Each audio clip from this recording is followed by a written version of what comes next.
Hi, welcome. Welcome everybody to Leveling Up Podcast Episode 5. This is our ongoing podcast that the High Level Games Podcasting Network is going to be producing on a monthly schedule that is going to be digging into various issues in tabletop role-playing games with everything from GM and player tips to more serious and in-depth fare. I'm VP Quinn, and with me is our blog manager, Josh. Hi there, I'm Josh. As Quinn said, I'm the blog manager at High Level Games. I'm also the administrator of the Inclusive Gaming Network, and Leveling Up is one of the productions we've developed in partnership with High Level Games to help, hopefully, build a holistic and inclusive culture in tabletop gaming. Be sure to check us out on all of our social media platforms and social media accounts, from our Facebook page, conveniently titled High Level Games, our Twitter account at HLG_corporate, our YouTube channel, also called High Level Games, and finally our Twitch channel, High_Level_Games. We also started a Google Plus community, so go ahead and join that.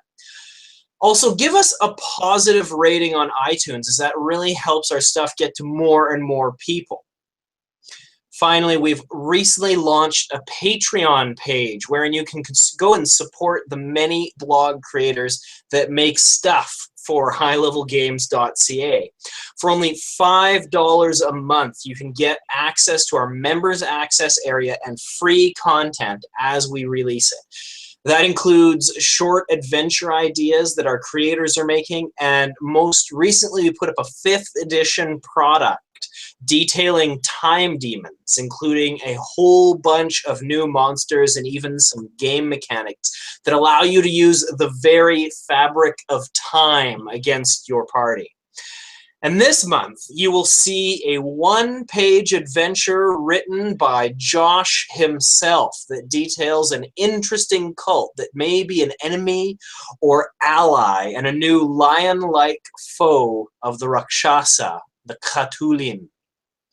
And remember, when you join, you get access to everything we have released up to that point. With all of that awesome stuff being said, and definitely go check out my adventure. Become a patron. You want it. It's great. Everything else we're going to be creating is going to be great. You're going to love it. Maybe that was a bit. Anyway, we'll go to a different direction right now. You can also find the Inclusive Gaming Network on Twitter at inclusive_games and Facebook at facebook.com/Inclusive Gaming Network. And you can also check out our website, keepontheheathlands.com. This episode is Communities of Gamers. So first off, in our first segment, we'll do some catching up with our intrepid leaders. Quinn, what have you been up to gaming-wise recently? I guess basically more of the same. So our group alternates campaigns. We've been recording the Aether Sea actual play podcast for the Fate RPG 1 week with one version of our group, and then the following week what we've been doing is we've been continuing on with our Dungeons & Dragons 3.5 Ravenloft campaign that we're wrapping up. We're coming crunching up against the summer where we usually take a break and do something summary for role-playing. So we're not sure. We want to try to wrap this up so we can start something new in the fall, but we'll see how that plays out. Also, on whatever Friday nights we can make it happen, we've been recording with Tim his Black Squadron Star Wars RPG, which we also have up as an actual play, which has been really great. So if you're into actual plays, really listen to that one. The Aether Sea one is interesting as well. So go and listen to those folks. Yeah, I've been having a lot of fun with it. Sean, the Heavy Metal GM, who also acts as an editor on the site, is in there. We have a blast playing that one as well. I have really enjoyed both of those things, and unless I start talking about my characters and stuff, I really enjoy making fun voices for them. I mean, in the one, I'm a Mon Calamari named Senax Kadladu. And I really love making a big round kind of face so I can do a Mon Calamari. I think you're thinking of Zoidberg with that. Why not Zoidberg? And with the other one, the screechy, violent, partially psychopathic goblin Grill Zaz has been super fun to play. Nice. So I have been game mastering a lot. I do that more frequently than I get to play, which is not a gripe. Do not get me wrong. So I have been running a 5th edition Curse of Strahd game, which has been amazing. I don't want to oversell Curse of Strahd as the best adventure of all time, because it probably isn't, because my adventure is the best adventure of all time. Go and buy it. But Curse of Strahd is in all humility. awesome. In all humility. No, in all fairness, Curse of Strahd is amazing, and I'm really, really enjoying it. And I've never actually run any of the Expedition to Castle Ravenloft modules. So when I got a group together that was like, "Can you run D&D for us?" and I was like, "Yes, as long as I can run Curse of Strahd for you." And they were like, "All right, dude, whatever." And I'm like, "You do you." And I was laughing. And they were like, "This is going to be bad, isn't it?" I'm like, "No, this is going to be great for me. We'll see how it is for you guys." So far, they've been really enjoying it. It's been a really good game, really solid. Good players, really interesting role play from them. Just really interesting role play. I won't dive too deeply into it. And then I've been running a Mage the Ascension game, which is getting close to wrapping up. We're probably 4 or 5 sessions away from where I'm picturing we're going to end it. And it's an emotional roller coaster for the player. Really? And I'm really excited to see where they get to go. That 2 of them have lost their avatars recently, which is their connection to their ability to do magic, which has caused a lot of trauma. And I'm not excited about the trauma of my players. They are having fun. I'm excited about the trauma of their characters, because they're enjoying the role-playing experience that they get from that. And then I've been playing as a player in a Werewolf the Apocalypse LARP for Underground Theater here in the DC area. It's actually in Alexandria, Virginia. It is great. The new By Night Studios Werewolf rules are amazing. So that's what I've been doing gaming-wise. Oh, that all sounds super cool. You know, it strikes me that up to this point, we've only role-played together once. Yeah, it's true. It's a shame. And we really need to do this more. So we'll have to figure that out somehow. I agree. We got to make it happen. Yeah. So to the topic itself, because I think that there's a little bit of a segue that we had there, in that the first part of the communities of gamers we wanted to talk about was LARP. Now, as we're on record as, you are a LARP aficionado, and I've never really done it. Upon further reflection, I do have a vague memory of a drunk weekend where I think I played what you guys would call a boffer LARP, or a version of boffer LARP.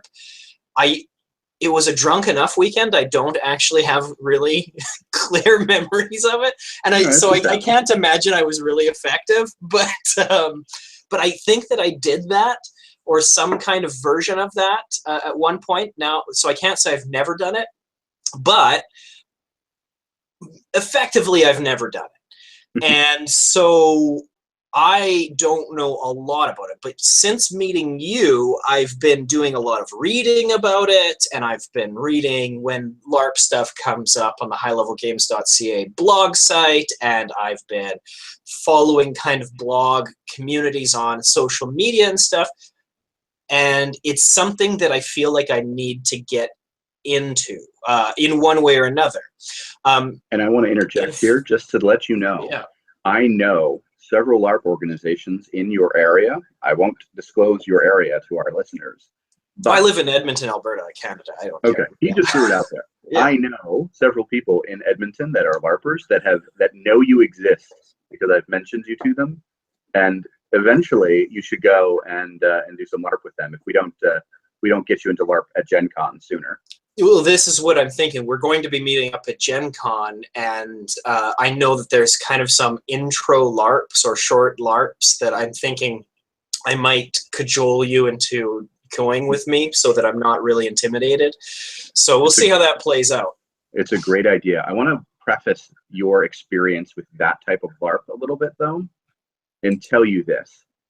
The LARP that you experience at a convention is often designed for artistic purposes first and experience purposes first, rather than traditional gaming experiences. That being said, there are some traditional gaming experience LARPs that are going to be happening in Gen Con that I've seen so far, but there's also a lot of the more artistic, emotional, reflective LARPs that are being hosted there, which I think I'm excited for because I actually want to try one of those because I haven't done so in a long time. And it'll be interesting.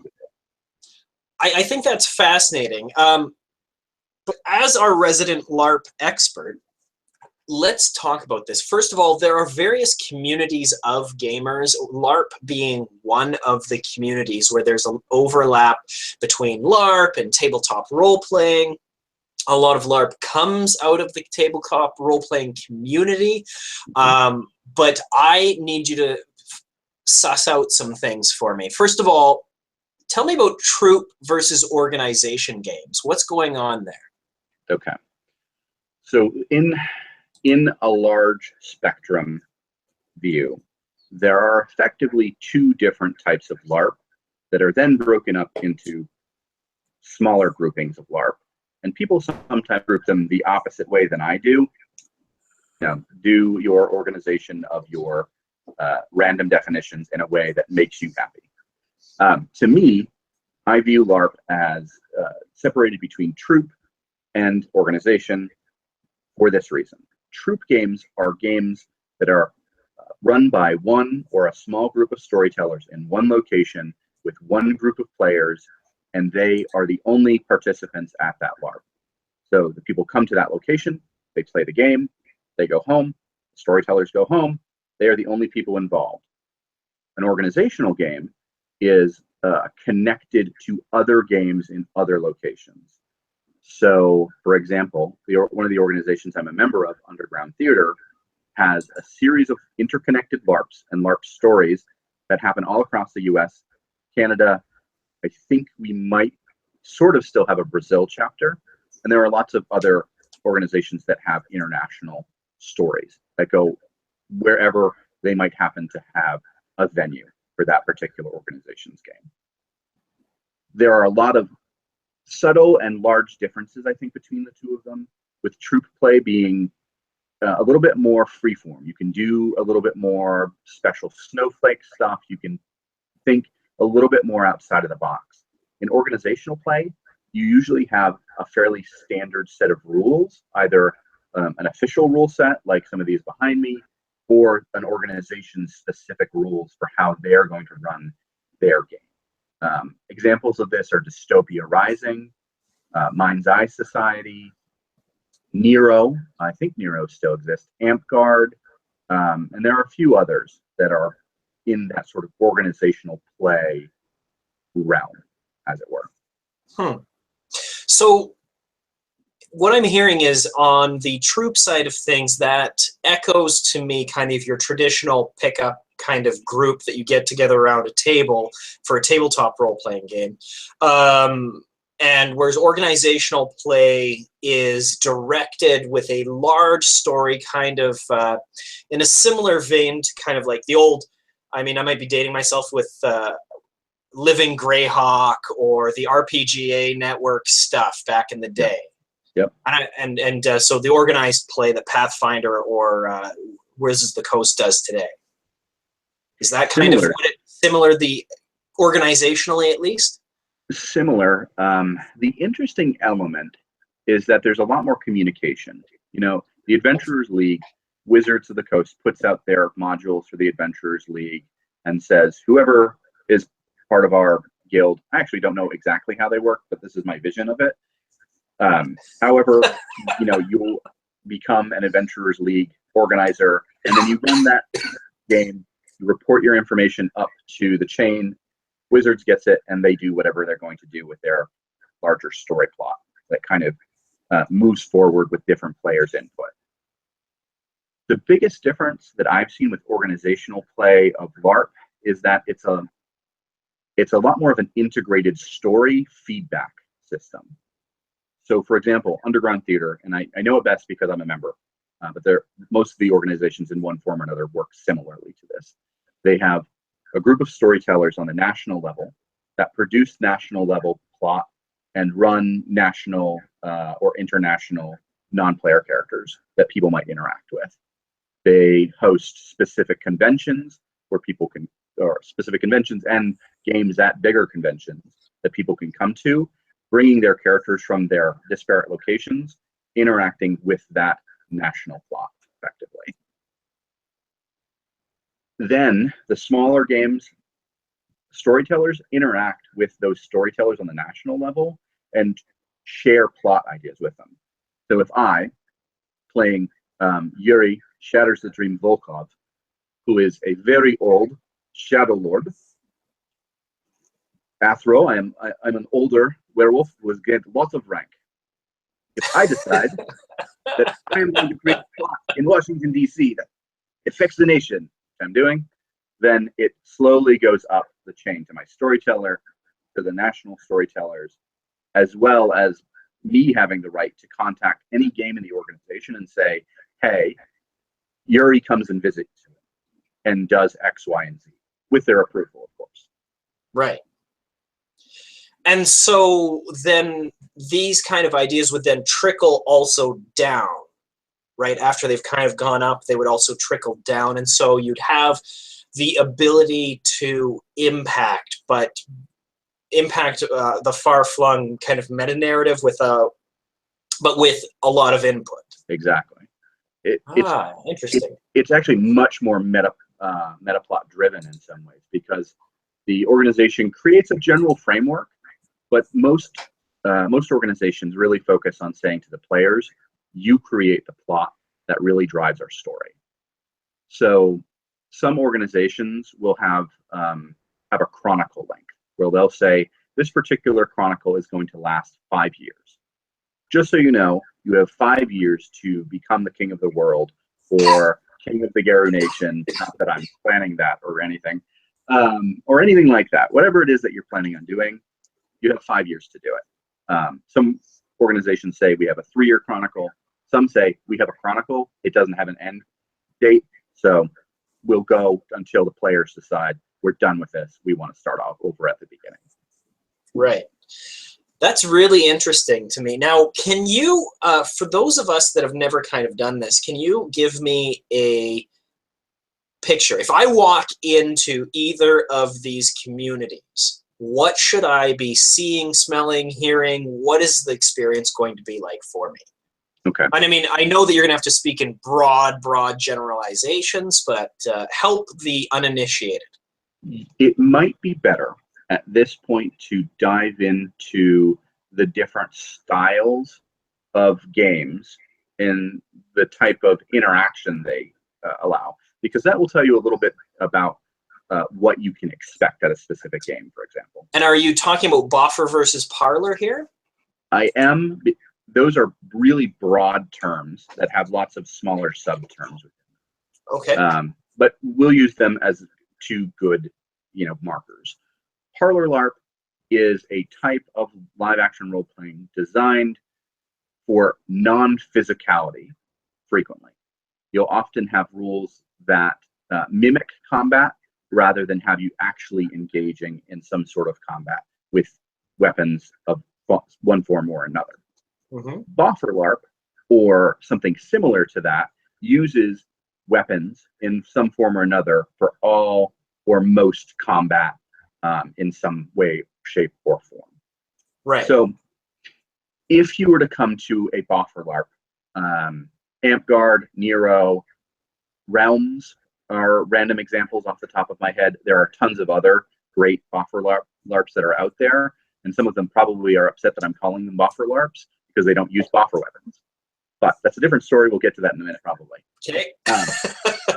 But you show up to one of these, and it's usually in a campground or in a field or some sort of established semi-fantasy setting where there are people dressed in fantasy regalia of one form or another, either strictly historical in some form or obviously fantasy.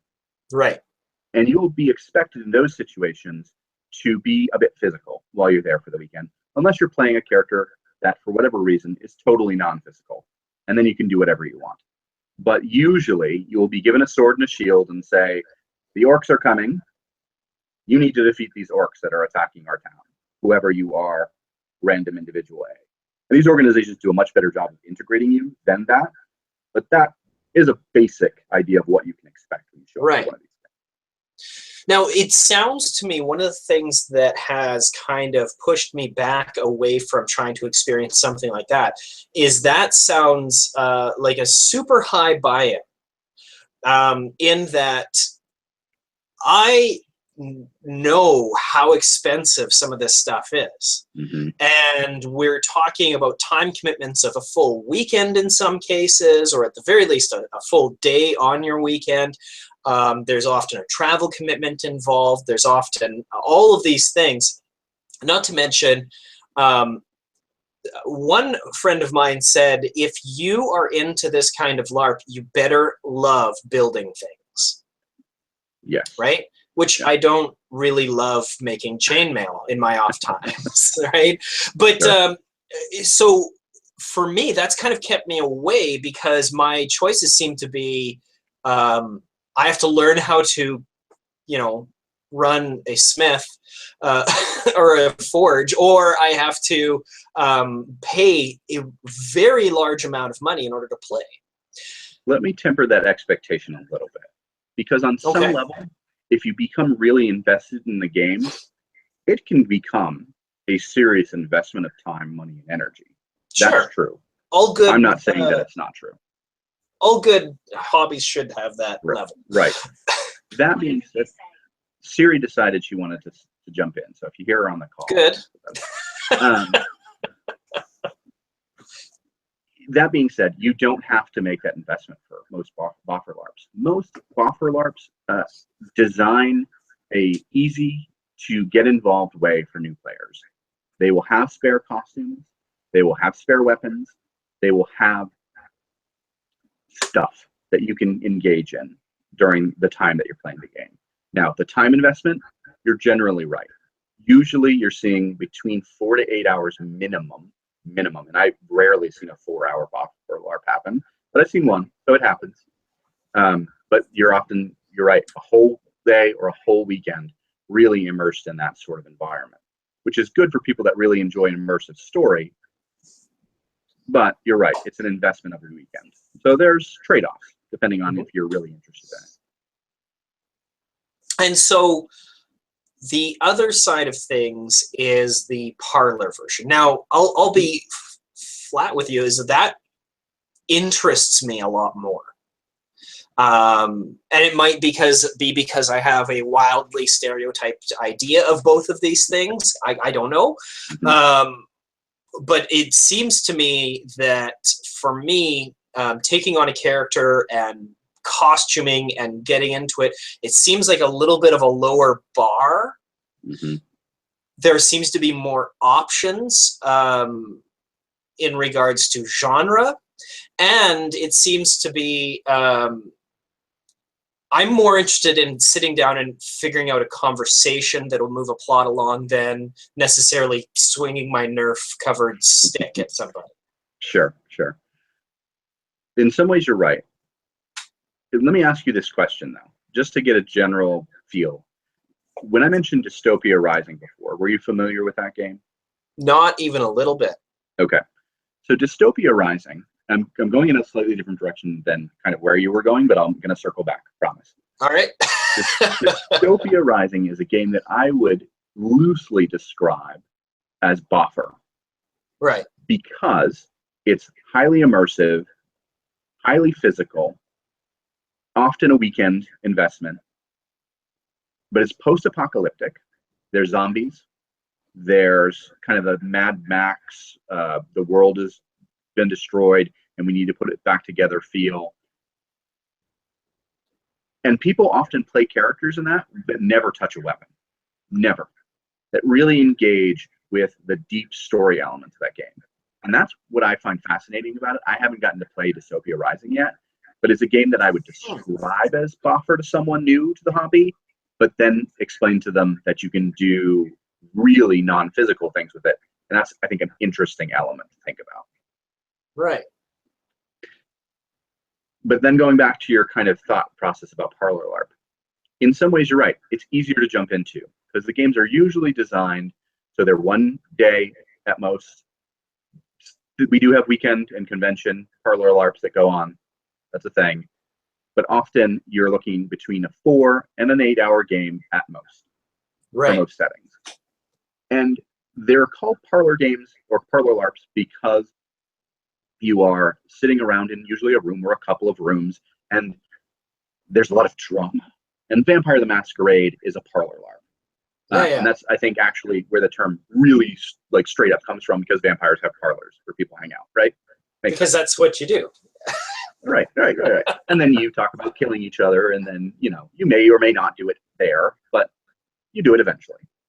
But Parlor LARP is interesting because in some ways, I actually think it's a greater investment of time and energy these days than buffer LARP is. Oh. The reason I say that is because most Parlor LARP uses the internet really, really well, or really, really badly, depending on your definition of that interaction. So one of the things that I've experienced, and the reason I stopped playing my vampire character a lot, is there was pretty regular communication in character throughout the day, throughout the week, 24 hours a day. And wow. That's fine if that's your level of investment, that you're willing to be like, I'm gonna like RP this character a lot.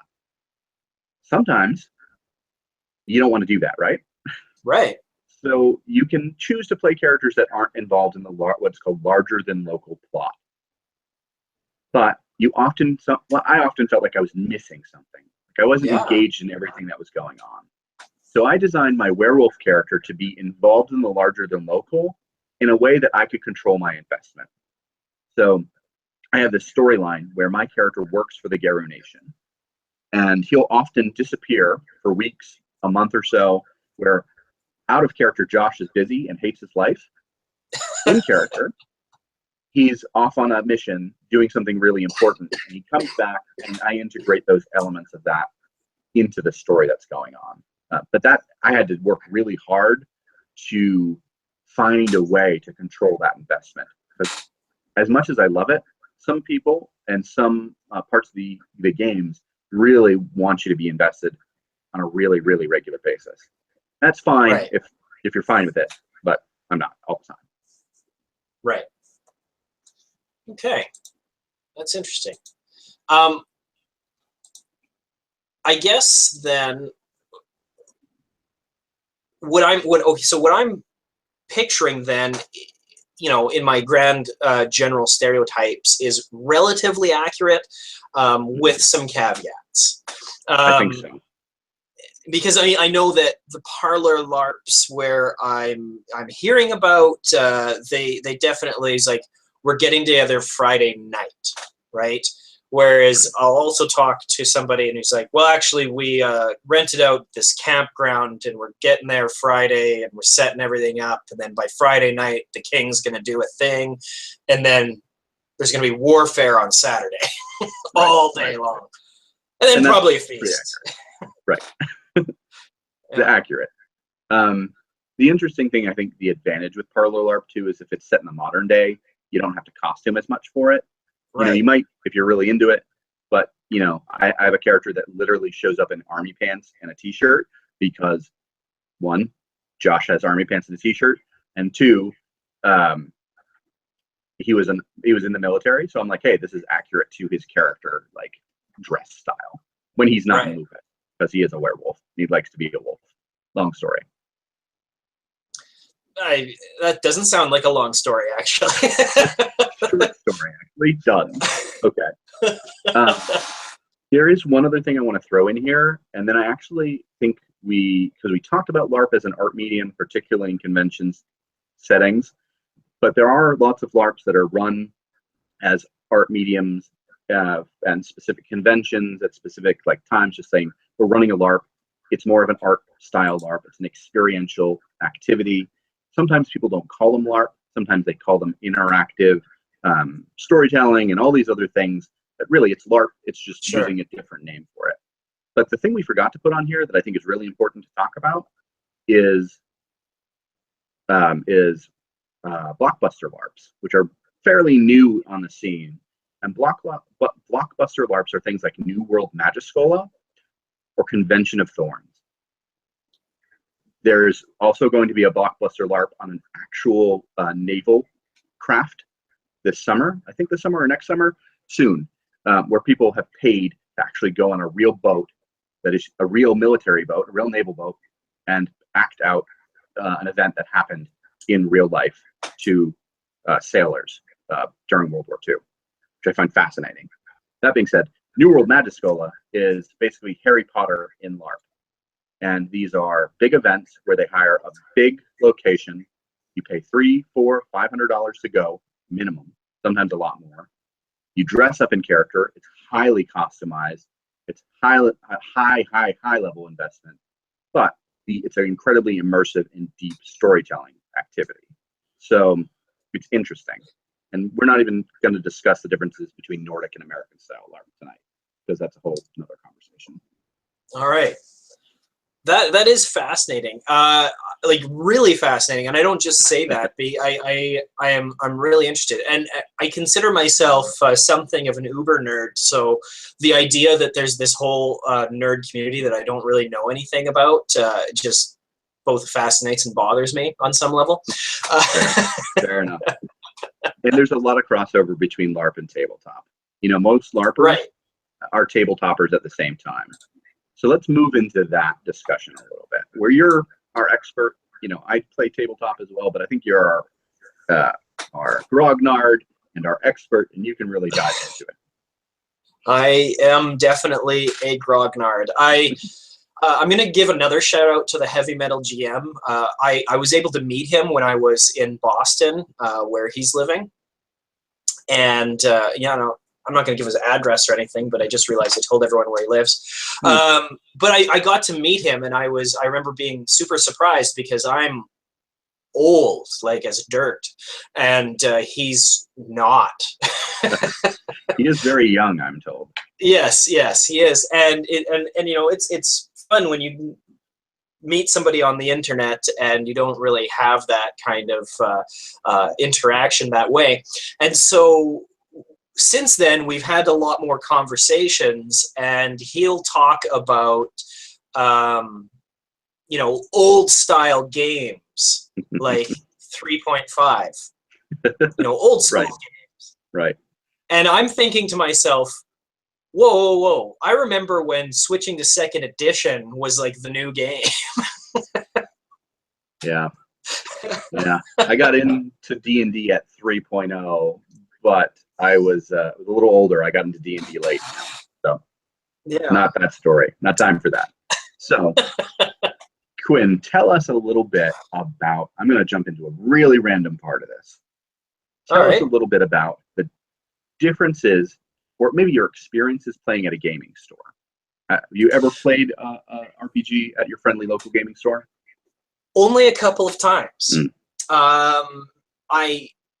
Growing up, we just didn't have access to such a thing, right? When I could go to I was in a small community in southern Saskatchewan, nothing there.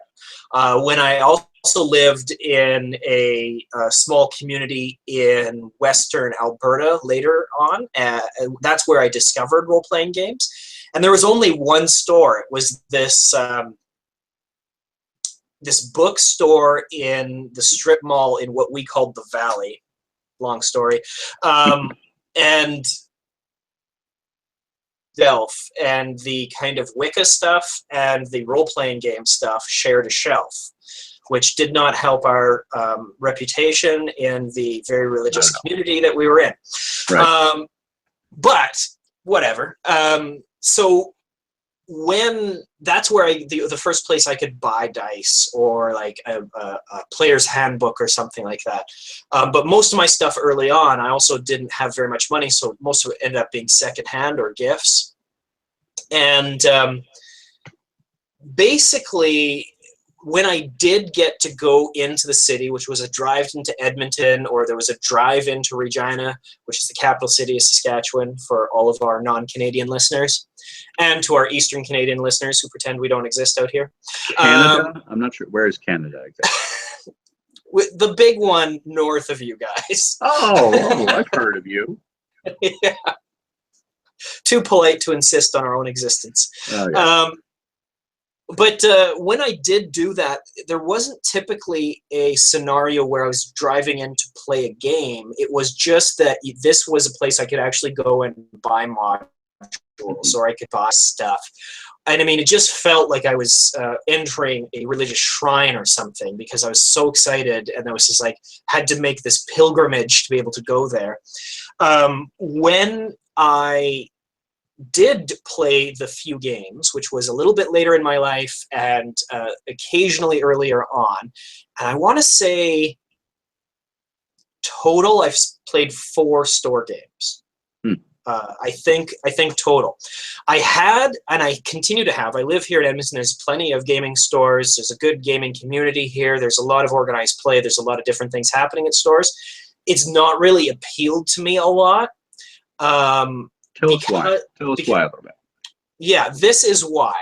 The why is what I think is a little bit endemic to the experience. One, I grew up during a time where playing role-playing games was shameful. And me doing any of those things in public, he says, while broadcasting live to the internet, takes a lot out of me to do. It's only this year that I've admitted to people I work with that I have this hobby.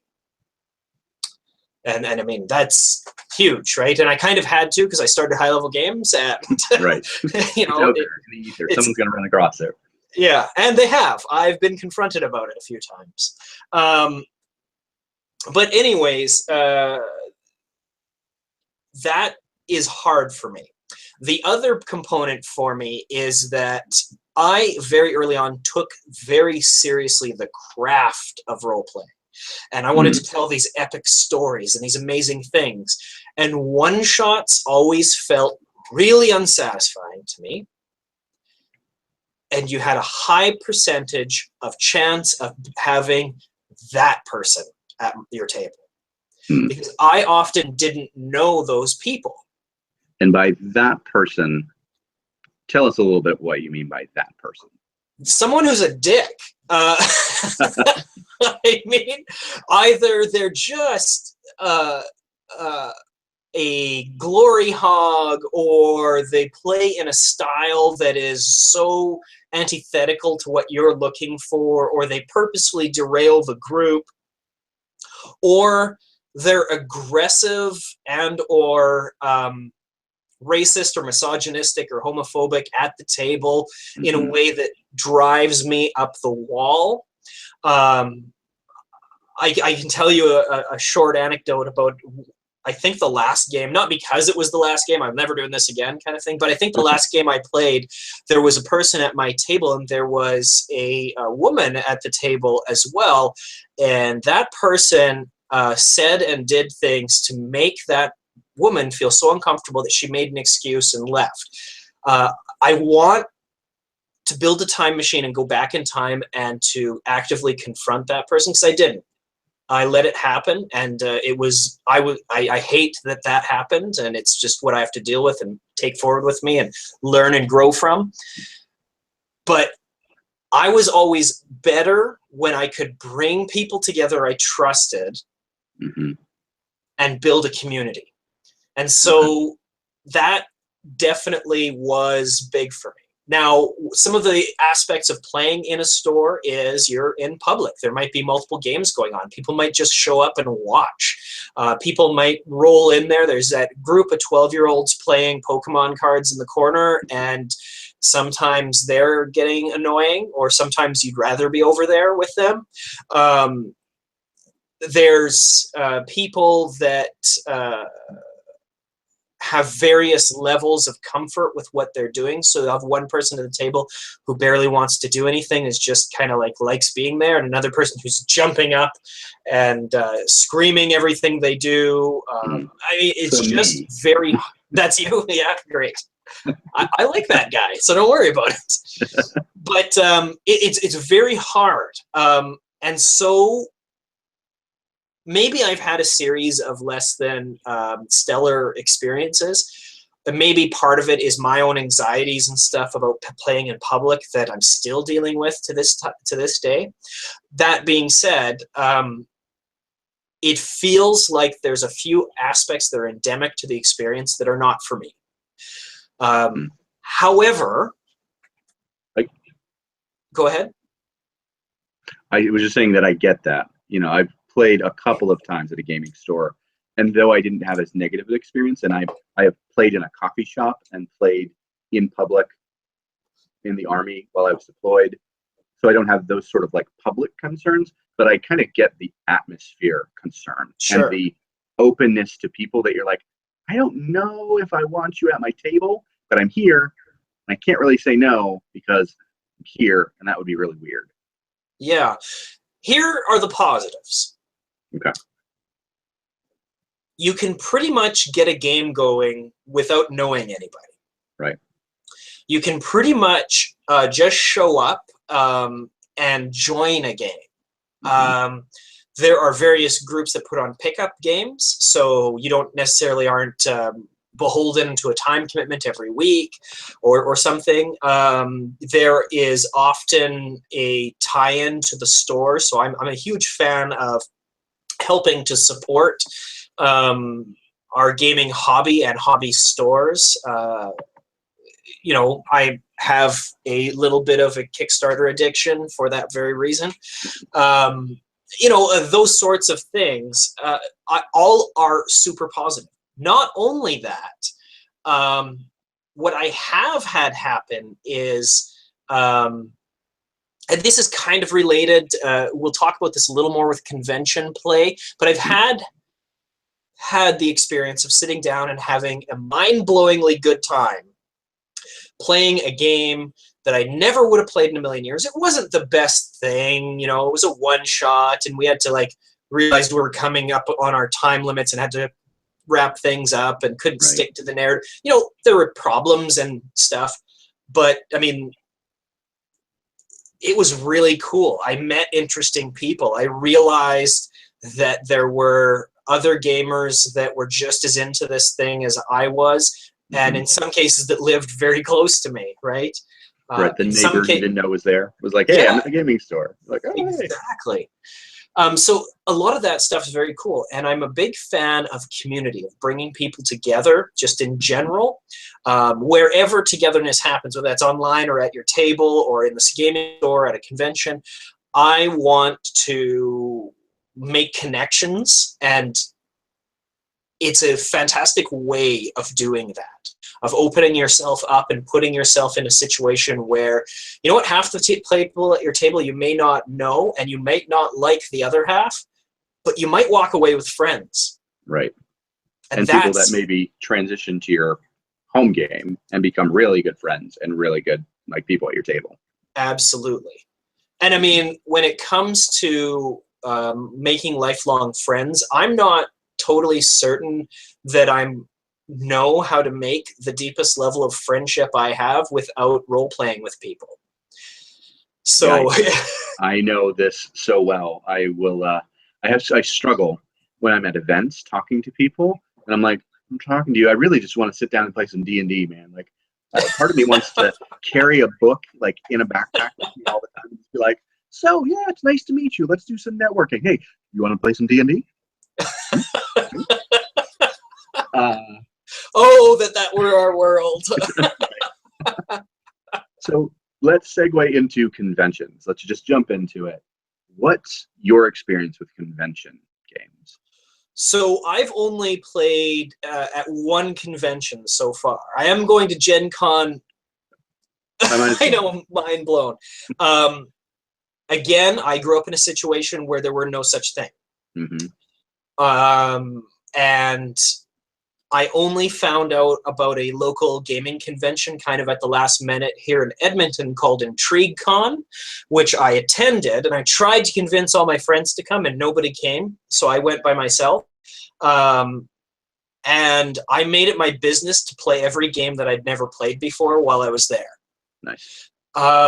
So I played Dungeon World and Call of Cthulhu for the first time, and Mouse Guard, and Cold Steel Wardens. Oh yeah, Cold Steel Wardens. Yes. By AP Klosky of Blackfall Games. Yes. Not a paid plug. Free plug. Yeah, friend of the High Level Games community, mainly because we fanboy over him. And I'll go out and say I've played a lot of superhero role-playing games in my life. That was one of the best sessions I've ever had, and all I want to do in the world is to play a campaign in that game. I have the belief that it's probably the best or one of the best superhero games I've ever come across. You know, if I were to run an online game that you would be a regular player in, running that would be a really good idea. I'm not saying we're going to make it happen right now, but it could happen at some point in the future. That's super exciting. Yes. Okay. Anyways, okay. I'm already thinking of character ideas. Let's not do this. So conventions. I'm going to talk about conventions in my experience real quick. Yeah, please do. I was part of a local gaming community in New Hampshire. There was a gaming club at the university, and they had a convention every year that they called Econocon. And it was called Econocon because it was economical. It was $5 entry, and it was pretty small.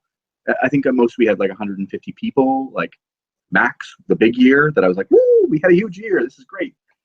But we had some fairly big name people as guests of honor fairly regularly. We had Steve Kenson one year, who was the creator of Mutants Masterminds and was involved with Aberrant. And I know things about Aberrant from talking with Steve and talking with other people that talk to Steve that I cannot share that I think are awesome. Anyway, long story short. I've played in a few different conventions that are smaller. I've never been to a big convention yet. So this year at Gen Con, Quinn and I will both be blown out of the water as we attend our first big convention. And I'll be running games there. I still cannot tell you what games I am running, but I am running some games at Gen Con. That's super exciting. I am so stoked to go to Gen Con. This year's the 50th anniversary of Gen Con. Mm-hmm. It's a great time to go. Yeah, and I am so excited to get together with 100,000 of my closest friends and geek out hard. I will say, if anybody from the Gen Con organization is listening, that it is a wonderful bit of satire, that the way you list and navigate through all of the game and options on the schedule is reminiscent of old school games like first edition D&D and reminds me a little bit more of Palladium games. Palladium games, yeah. Just table after table with no discernible organizational principle. Yeah, so that's interesting. And yes, I was shocked to know that it wasn't satire. That was just intentional. Yeah, it's going to be interesting figuring out what games to do. But we have friends that are offering for us to all sit down together and register for things. And they're veterans. Right. So that's good. Now, we've been talking a lot, and we have a lot of awesome items left on our ticker to talk about. But we should, we got about 10 more minutes of our normal recording time. So I want to talk about board gaming. Right. And how that fits into our community, because it's a little bit different on some level. Do you have any thoughts about that, Quinn? Yeah, I have good friends who are cardboard junkies, and it is fascinating to me. I used to think of myself as a board game guy, and I've realized that it's passed me by. Mhm. There's a huge overlap in board games to role-playing games, but there are specific people who love board games and will never you'll never get the glee out of role-playing games for them. Yep. I think that something about a game theory and rules and visceral things you can play with and stuff like that, those sorts of things kind of just trigger something, like endorphins just rush through the brain, dopamine just fires up when they see that stuff, and it is fascinating to me. Now, when we have a few board game cafes, and they're the most amazing things ever, in that you Right. can go and pay like $5 and play as many board games as you want for as long as you want. My bill tends to be quite a bit larger because they also serve beer. Right. Which is the hook. That is the hook, and it is a dangerous, dangerous hook because they'll run me a tab. So I don't realize what I'm doing usually. They're like, Quinn, they know you. Yeah. Ha! This guy just yeah. But Now, what I think is really fascinating, talking about like the explosion of board games, is if I remember right from a statistic, there were 75,000 board games on Kickstarter last year. it's incredible.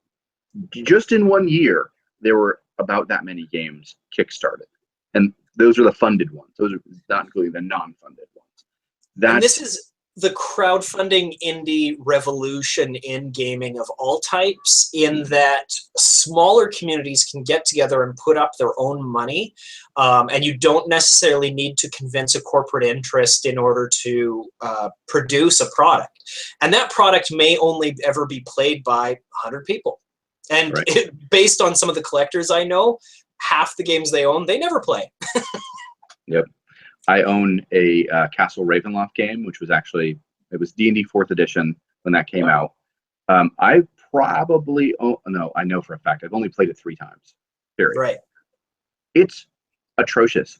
So I don't feel bad about not having played it, but I realized the other day, I'm like, I don't have minis anymore. Oh, wait, I do. I have Castle Ravenloft, and it has grid squares and minis. So we've been using it for D&D. That's amazing, for sure, for your campaign. Right. I was weaned. The first thing that ever, I think, looking back on it, kind of got me going on role playing with kind of a structure was Risk. Mm. Yep. Because I would imagine the story. Yep. Right. It was Monopoly and Risk for me, but I get Oh you. yeah. Mm-hmm. Except Monopoly is a terrible game. Looking back on it, what a horrible game design. But anyways, but I mean, and then when I found things like Axis and Allies, at one point I played like a 2-month game of something called Advanced Third Reich, which we played in a old bank. And they set up a ping pong table in what was still the vault with just the door missing.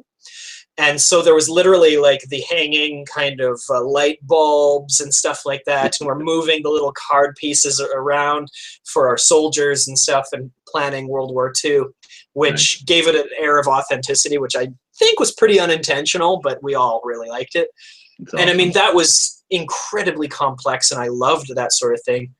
But today, I've had a couple of my friends try to sit me down and get me to play Netrunner. Okay. The basic intro tutorial video is 25 minutes long. Right. And I just can't. I just can't bring myself to do it. I just can't. And when I sat down and played with them, basically all I'm doing is shifting things back and forth as they're telling me what to do. But then we played a little board game version of Netrunner called, I can't remember, but it was just this little stick and kind of a plop game, and it was like a resource kind of control game.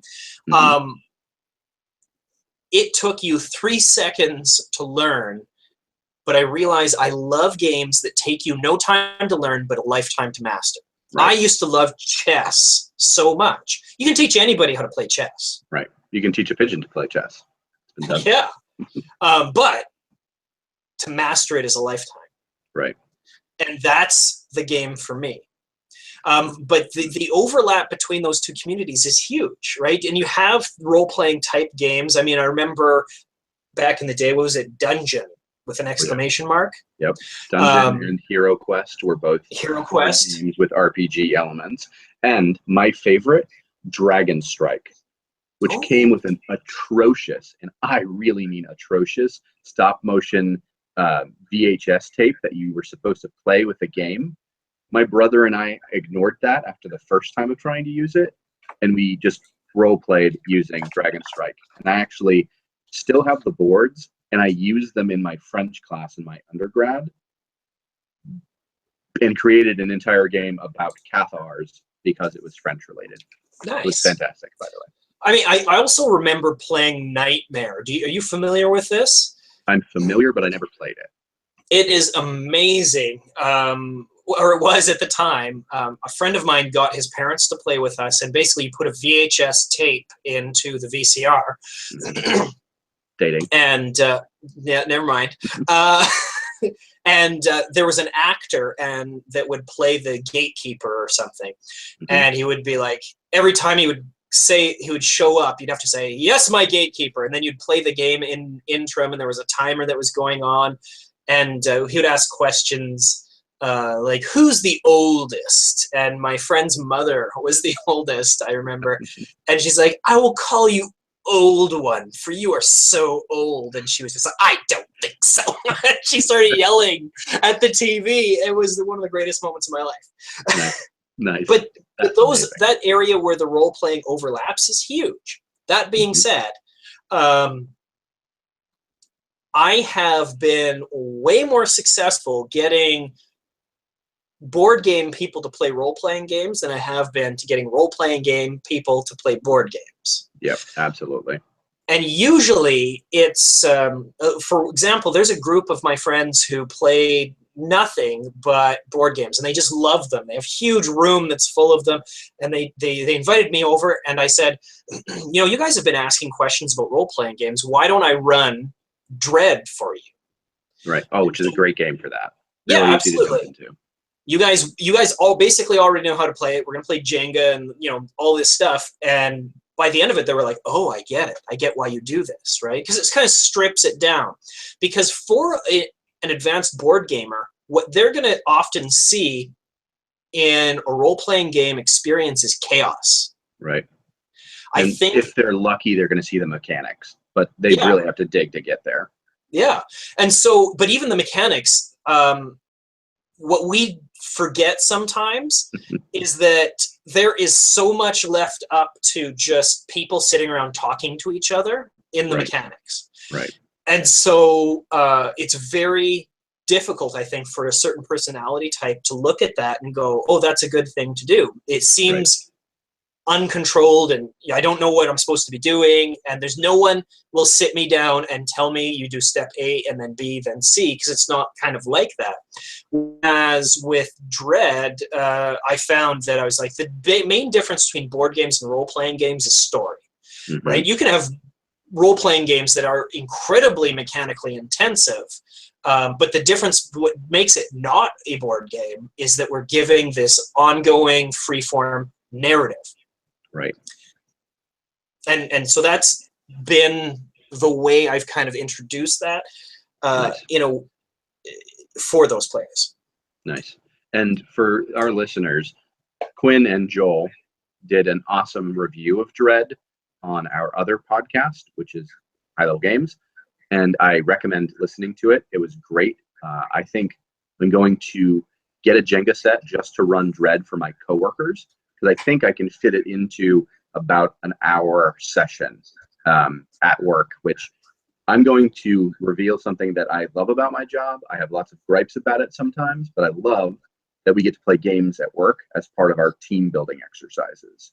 So we play Exploding Kittens every day. most of the time 2 to 3 times a day.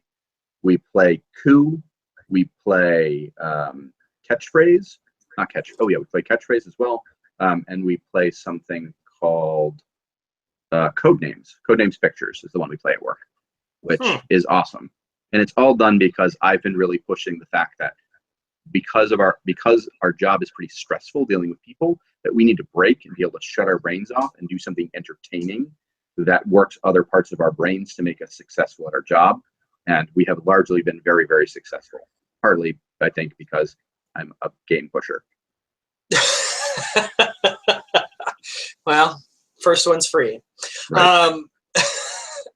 I love that. I do love the overlap. I do want to talk about the other community of gamers, however, in the limited time we have left, that's video gamers. Right. And speaking of Joel came to role-playing games from the video game background. Video games is kind of where his passion and his heart is. And if you've ever watched our Twitch show, The Inept Gamer, you know that I'm not awesome at them. Quinn's good. Not good. Not good at all. No. And it is beyond frustrating, I think, for poor Joel, because he spent 10,000 hours becoming an expert at video games, and I don't think he understands that the things he takes for granted take years to master. Right. But anyways. For me, just talking about video games and their interest, I'm a video gamer, but I'm not good at them. Like, I'm not really good at first-person shooters.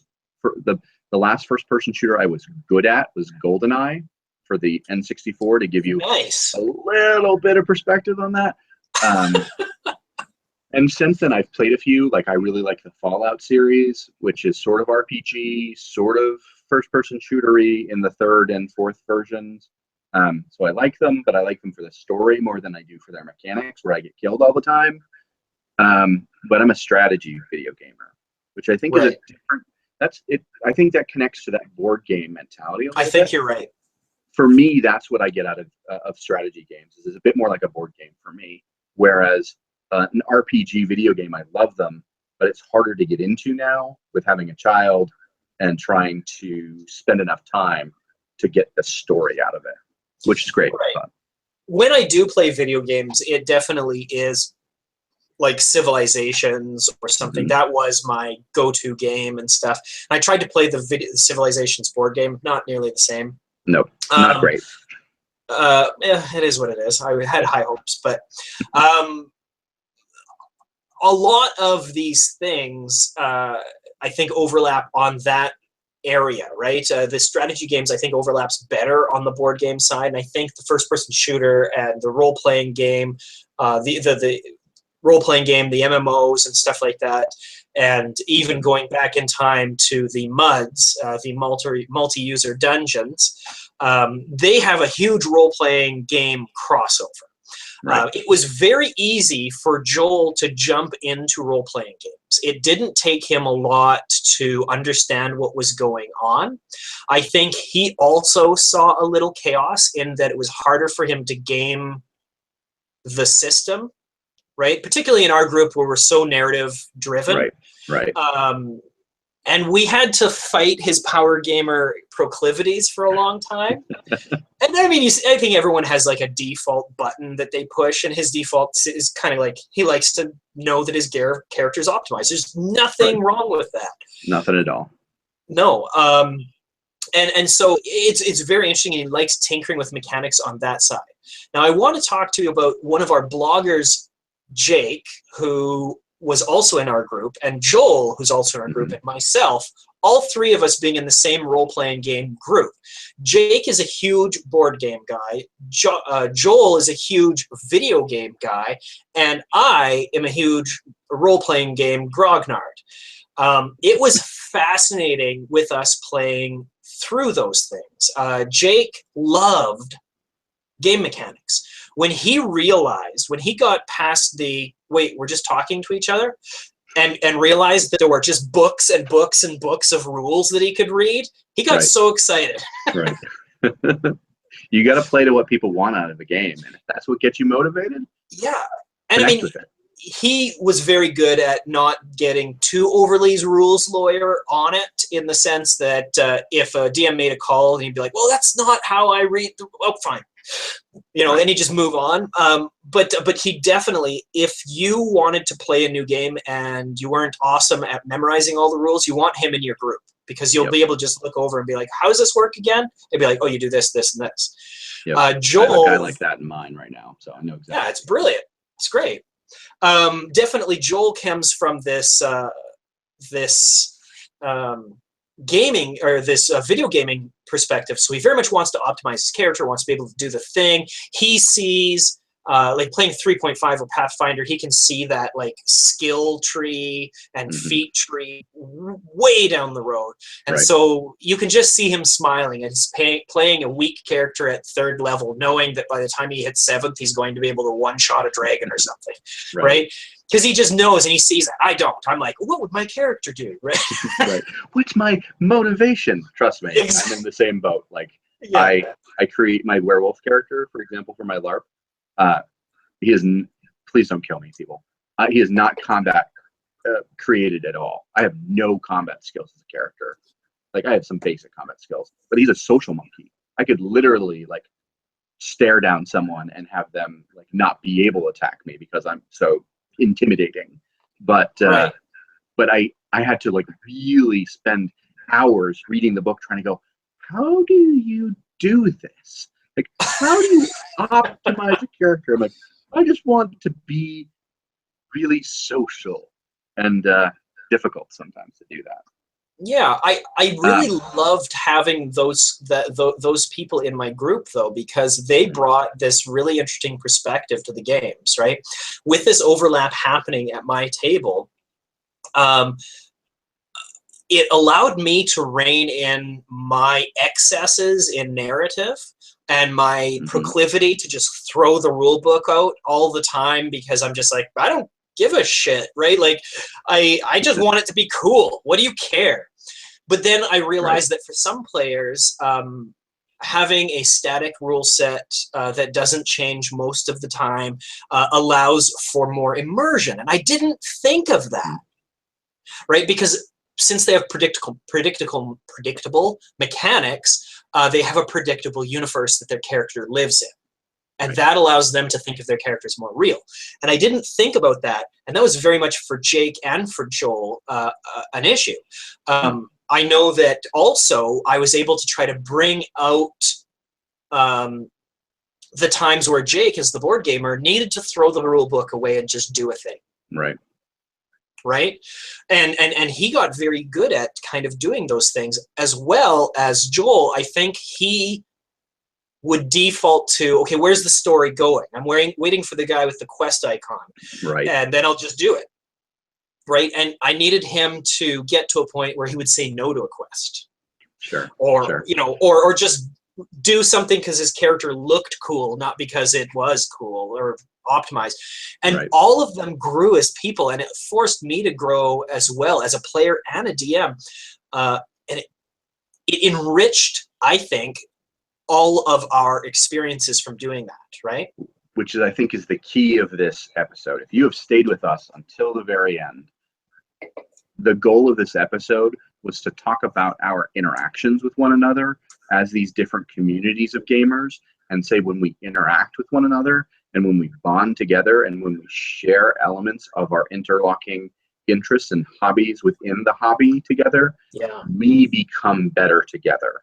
And that's the whole mission of Leveling Up, is to be better gamers together, I think. Yes. Absolutely. Cool. So let's wrap everything up. Do you have any book recommendations for this recording? I do. 2 of them that I'm reading, or have one I'm reading, one I've finished reading. The first is the role-playing game Microscope. I'm excited. Which I'm going to be running for the High Level Games Corporate Retreat, which is our little mini con for the people that are in our creative community for High Level Games. And I'm going to be running this, and we're going to create a history and a setting that is hopefully going to act as a brainstorming session for something cool in the future. So that is very exciting. Microscope, the role-playing game, is a GM-less game written by Ben Robbins. And basically what you do is you have a system wherein you will create a history and scenarios within a particular setting. And it could be anything. Like you start with a basic concept like, in a world where elves and dwarves clash with technology and magic under a cyberpunk sky or something, I don't know. Sounds like Shadowrun to me. Yeah, I just, as I was saying that, I'm like, oh, that sentence got away from me. But in that world, then you say, okay, so that's the basic. Now, what do you want to see? What don't you want to see in the world? And then you move on to, all right, let's think of what's an epoch. And it could be the rise of the Tim Hortons megacorp. Oh, right? terrifying. Yes. Or it could be the day that Atlantis got nuked. Mm-hmm. Right? Those sorts of things. The rise of the one example I heard in an actual play I listened to was the rise of the technology messiah. And then the next person was like, the resurrection of the technology messiah.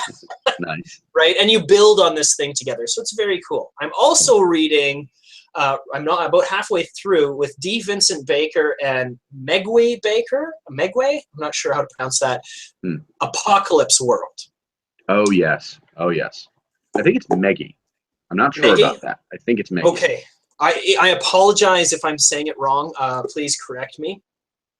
I'm about halfway through, and first of all, this has the most uses of the word fuckery in any role-playing game book I've ever read. But second of all, if you're never going to play Apocalypse World or anything powered by Apocalypse, buy it and read it anyways, because it reads like a master class in how to run a game. Mm-hmm. It's making me re-examine all kinds of preconceptions I have about role-playing games and making me want to incorporate tons of things from the way he talks about, or way they talk about role-playing games into everything I do, from playing 5th edition to everything. And you're going to see probably, or in my life, I'm going to see a lot of these things bleed out in how I'm going to tell stories. Nice. So it's amazing. It's very, very cool. Cool. What about yourself? So I really wish I had the physical copy of this book. I'm going to get really close to my computer because Wow, this that's a game lot of Josh. is great. The game I'm suggesting to you is Pugmire. Yes. It is out, still on BackerKit. You can pre-order a copy. The PDF is out for people that backed it early on or people that harassed them to give them a PDF copy. Pugmire is a game for people that love dogs and people that love role-playing games and everyone in between.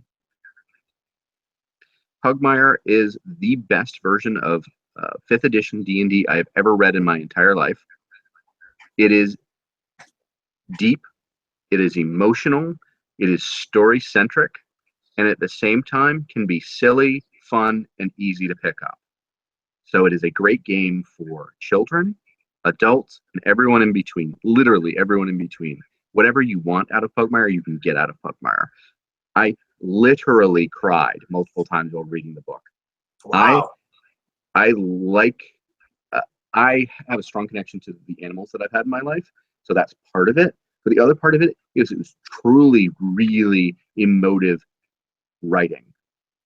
It's effectively a post-apocalyptic setting with uplifted animals that are trying to understand what man's purpose for them was and why they exist in a world without man, knowing that man used to be important to them. And it's great. It is a fantasy post-apocalyptic dogs and cats fight that at the same time can be emotive and intense role-playing. So, Pugmire. Huh. And Monarchies of Mao, the cat, supplement is in Kickstarter right now. And I think you should really go and back it because it is going to be just as good as Pugmire, but with cats. That sounds amazing. And as a person with a Kickstarter addiction, I'm a little annoyed at you right now, but but I'll probably definitely check it out. Cool. That sounds fantastic. I'm really excited about that. I know you've been posting about Pugmire on social media and stuff. There's a Pugmire fan group that people can go and join on Facebook. Just type into groups of Pugmire, Pugmire. And it is really interesting. I know that we've had an article or two about it on the High Level Games blog site. It's not as deep as I'm going to give you, Quinn. Trust me. I'm working on something. It's going to be amazing. I haven't started writing anything, so it could be crap. We'll see. Good. All right. So I guess we've come to the end. Is this the end? I think so. Okay. So we're ending this podcast like we always end this podcast. Not really by talking about how we end the podcast. Right. And at some point we need to say let's level up because that's our official sign off. But we'll get there in a moment or so. So, anything else? I just want everyone to please, if you enjoy what we do at High Level Games, and if you're interested in role-playing game awesomeness, go and please, for $5 a month for the price of a fancy coffee, back us on Patreon. And that money, and none of that money will be kept by High Level Games. Every single dollar is intended to go out to the creators that create for High Level Games. And please feel free to do that. If you do, you get access to a whole bunch of game content that our creators produce, sometimes from their own games, sometimes from other things. Make an effort to do that. And very soon, Josh is role-playing game supplement or one-page adventure. We've been calling them the one-pagers. First of all, it's already on Patreon in 5th edition. It's going to be released under multiple game licenses, including Pathfinder and 13th Age and others. And it's going to be released for free to all our Patreon subscribers. And then it's going to go on sale at some online marketplaces, likely RPGDriveThru.com, amongst others possibly. You mean DriveThruRPG? That's the one I meant. Right. Yes, thank you. And it's going to be on sale for about $1. And great deal. Everything that you would need or want in a one-page adventure. It gives you an entire adventure that you could run if you're running an ongoing campaign and you don't have an idea that day, or if you are just looking for ideas. Or, as bonus material, we've included the Lionoid race, the Katulim. And they are a humanoid lion race that has shape-shifting abilities and an interesting relationship with the Rakshasa and with a celestial background. And they are detailed for you in this product as a free bonus material as a playable race. It's awesome. We did some great collaboration on it, and I'm really impressed how it came out. And the adventure itself is called Cat's Meow. So, some little seed ideas. Go and get it. Check it out. Go enjoy it. All right. So let's do this. Okay. So I don't know. 3, 2, 1. Shit. 3, 2, 1. Let's level up. Let's level up. Okay.